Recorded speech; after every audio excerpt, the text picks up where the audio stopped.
Reddit by Reddit recap. Waiters of Reddit, what ducked up s have you overheard while waiting tables?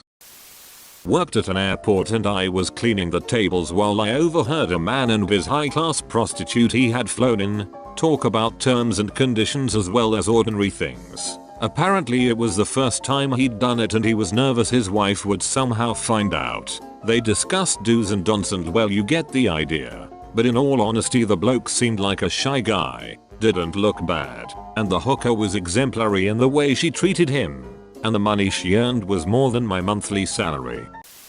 Woman. Smelling the fish that another table had ordered. Oh god, what's that gross fish smell? Man, close your legs. I picked my jaw up off the floor and ran away. She screamed at him and made him apologize to me. Seems to me like he should have apologized to her, but okay.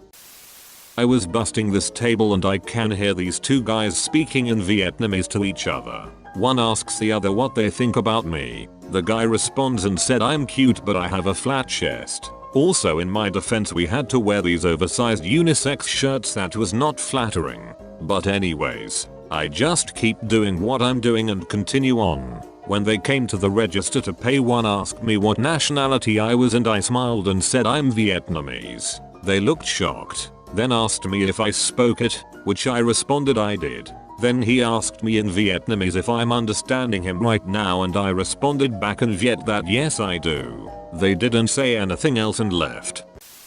When I was a waiter, people often pretended that I wasn't there. The stories they told were crazy and personal. One woman at a table of 6 lunching ladies told the story of how her husband was recently prescribed Viagra. He took it like a vitamin 1 pill every morning. He kept having erections at work and didn't understand why. In a Witherspoons and there was a slight lull in the Friday night noise and a buddy and I overheard a girl say, well, technically he isn't my brother so I shagged him, to which her friend replied, but you have the same dad.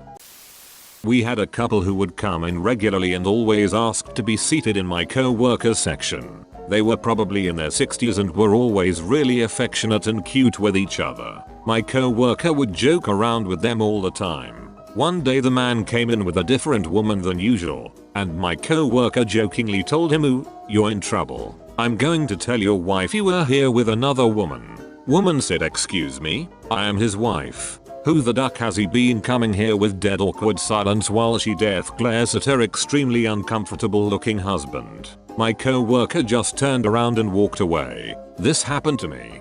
Bartender for 17 years. This one Sunday night a guy and his wife come in. He is here a lot with her too. They always had Red Label and sodas and try different things on the menu. Hotel bar is right next to the dining room, but I'm the only person that works in the bar so I have to serve food too.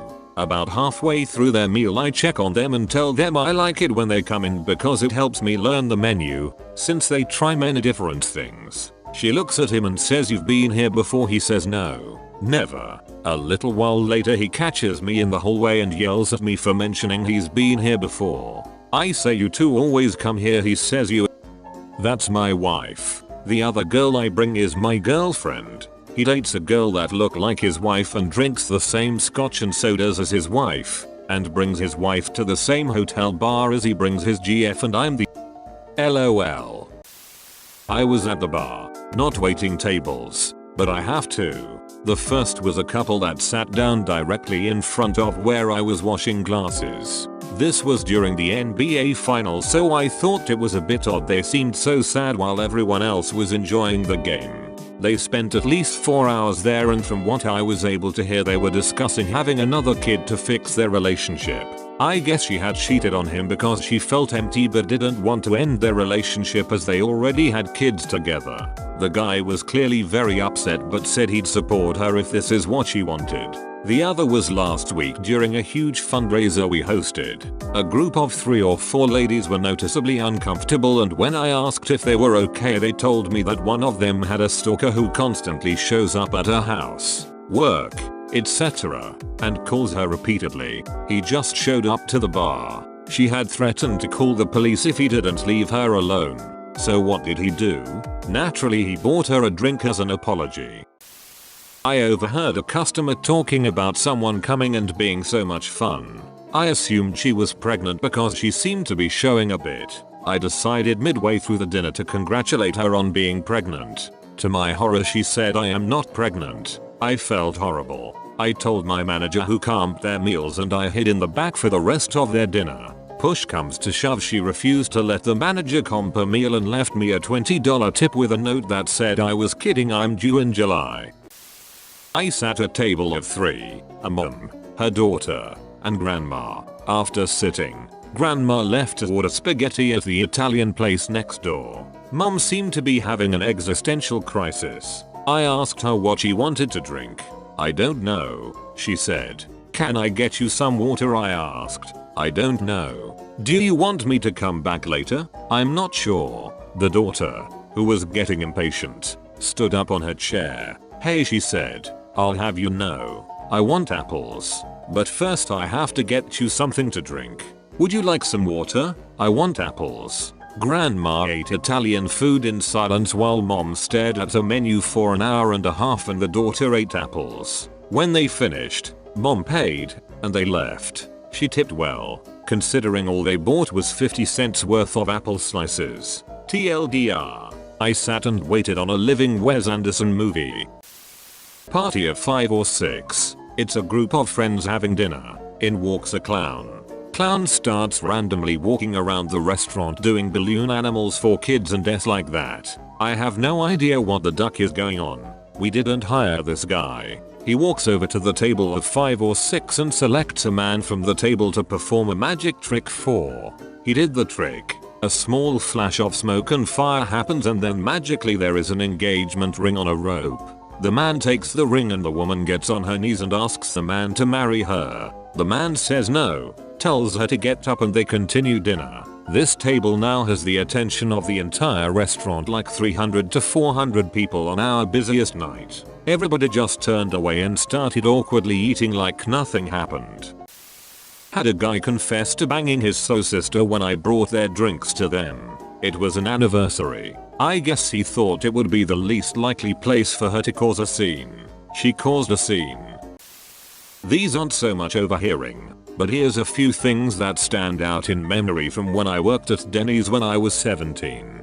On the weekends I worked the graveyard shift, and there was a club around the corner in a strip mall, so craziness was common after 2 AM. On one occasion a group of about 4 or 5 people came in and sat in my section. There was a pretty hot chick at the table, and apparently it was her 21st birthday. When I approached the table, her and her boyfriend were kind of arguing, I think just because she was getting annoyingly drunk. As I walked up to the table, she looked at me with a huge smile, yelled "It's my 21st birthday," and proceeded to yank her shirt up, showing me her tits. Her boyfriend yanked the shirt back down, and they went back to arguing. I told them I'd come back in a few minutes for their order. On another occasion a guy came in with gold rope chain necklaces, a button-up shirt with the top few buttons undone letting his massive bush of chest hair pop out, and a cell phone. Back when cell phones required a battery the size of a briefcase damn near. He came in with 2 hot chicks, and was clearly doing everything he could to impress them. I took their drink order, brought them their coffee, and came back to take their food order. When I went back to the kitchen to make their salads, the hostess answered the phone and told me I had a phone call. When I picked up the phone, it was that guy calling me to ask me to bring him more creamer. Another time I was working as the host up front. On the weekends we always had an off-duty police officer working as security, and he hung out behind the counter with the hostess. One night we had a group of people standing near the counter waiting to be seated. As they walked off he said, "I think that old guy just stole the toothpick dispenser." I looked over and sure enough there was a trail of toothpicks going all the way from the register counter over to the table they sat down at. So the cop went over to the table and asked the guy if he happened to have the toothpick dispenser. The guy got very defensive and very angry that someone would accuse him of something like that. After he finished his tirade, the cop said, "Look, I know you have it," and pointed out the trail of toothpicks leading to the table and said, "If you want, I can wait until you walk out the door and arrest you for petty theft, or you can give it to me now." The guy angrily slammed the dispenser on the table, and his party wound up leaving. Edit to all the comments about the guy taking her to Denny's. This was in the 80s, and back then, at least where I live, there wasn't really anywhere else to eat that was open after 2 AM. So he didn't have a lot of options. Best comment of the day. Now I'm no waitress. On this night, at a Friday's restaurant, I was with my whole family, mom and daddy CT. My mom, who's an alcoholic, decided to drink before we got to the restaurant, so she was drunk and being obnoxious. The waitress noticed this, and my dad knew she was drunk, so naturally, as I'm on the verge of crying, I say I have to pee, and storm off into the bathroom. The waitress followed me into the bathroom, and asked if I was alright, and if I need to talk about it. My faith in humanity was restored.